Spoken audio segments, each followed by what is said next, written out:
why are we bringing back a pre-Christian territorial mindset to the church today? Well, exactly. And it is pre-Christian. It's not Western at all. It's Eastern. And collective punishment is the sign that we're not dealing with a Western mindset at all, because we reject collective punishment.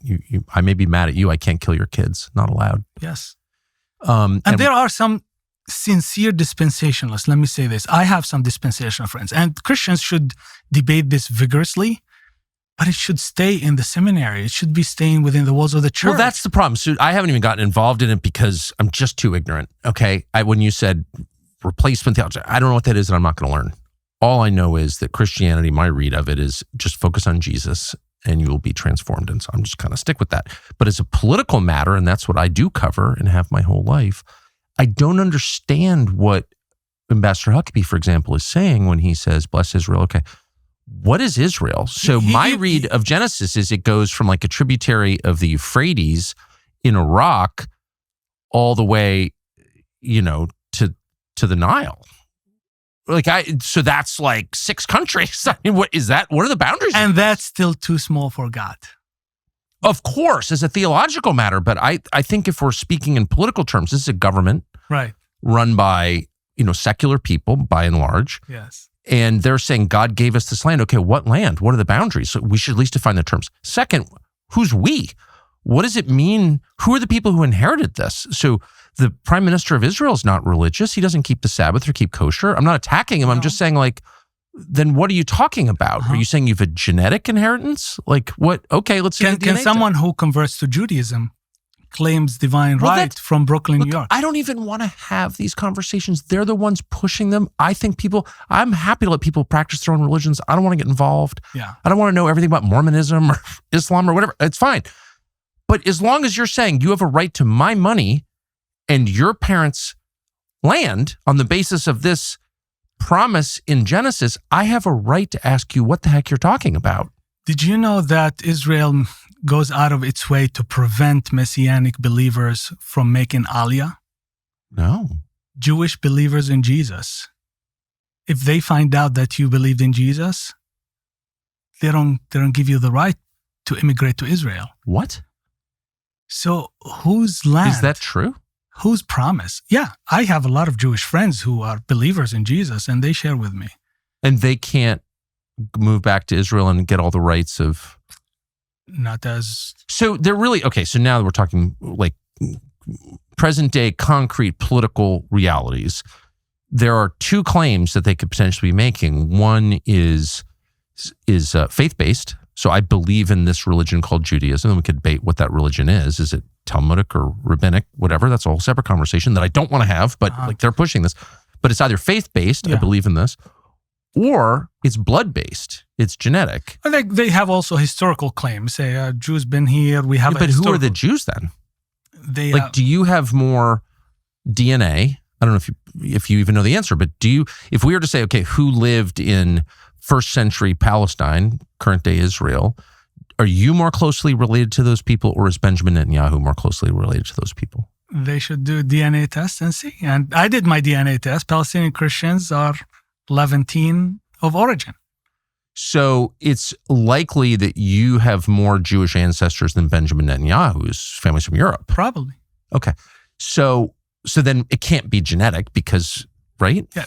Well, again, as Christians, we have to put the gospel lens.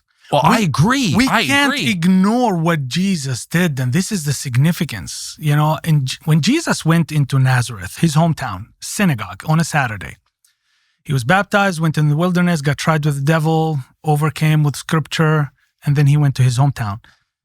The scroll from Isaiah was handed to them, and he said, this is the Nazareth Manifesto. This is the first sermon he's ever preached, Jesus, okay? Launched his ministry in Nazareth, and it's so beautiful. He said, the Spirit of the Lord is upon me. He has sent me to set the captive free, to bring sight to the blind, is to proclaim the good news to the poor. Everybody in the synagogue were so happy. And remember the context. It was a lot of tension between the Jews and the Romans. So the Jews were waiting for the Messiah, but they were waiting for a military liberator. They were waiting for a politician to come and lead them against the Romans. But then Jesus gave 2 sermon illustrations. One about a widow from Sidon, which is current modern day of Lebanon. He said, not because there weren't so many widows in Israel, that Elijah was sent to the Sidonian widow.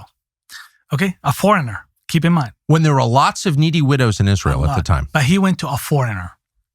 And not because there weren't so many people with leprosy, which is a skin disease, Yes. that God's grace, through Elisha, Elijah's servant, reached a Syrian army commander whose name is Naaman. So Jesus is saying the foreigner gets to enjoy God's blessings and God's favor. And the enemy from Aram gets to enjoy God's blessings and God's favor. When they heard this, they were furious. They took him to the edge of the town that it was built on, and they wanted to throw him over To murder him, yeah. So Jesus' message, if we keep it central and focused, it disrupts all this exclusive mindset. Why can't we share the land? Why can't we live in peace? We are extending an olive branch and saying, let's find, obviously there is 7 million Jews and 7 million Palestinians living currently between the river and the sea.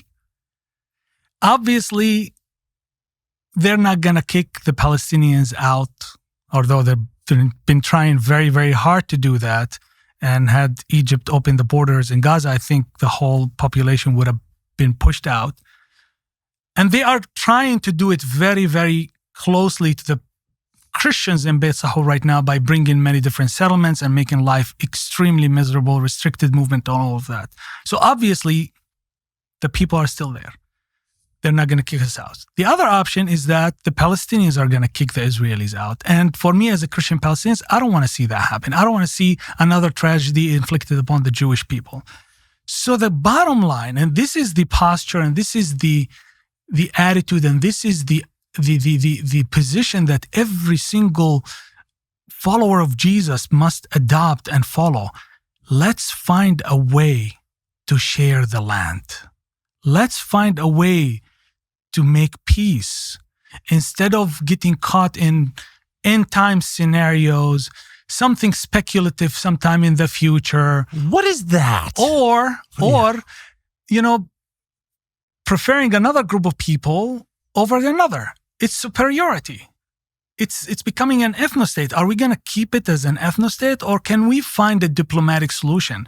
The danger is when Christian politicians start to mix the politics with theology, and they come up with this formula that is indigestible, hard to solve, sows confusion, and it keeps people on the sideline instead of actively engaging and becoming peacemakers.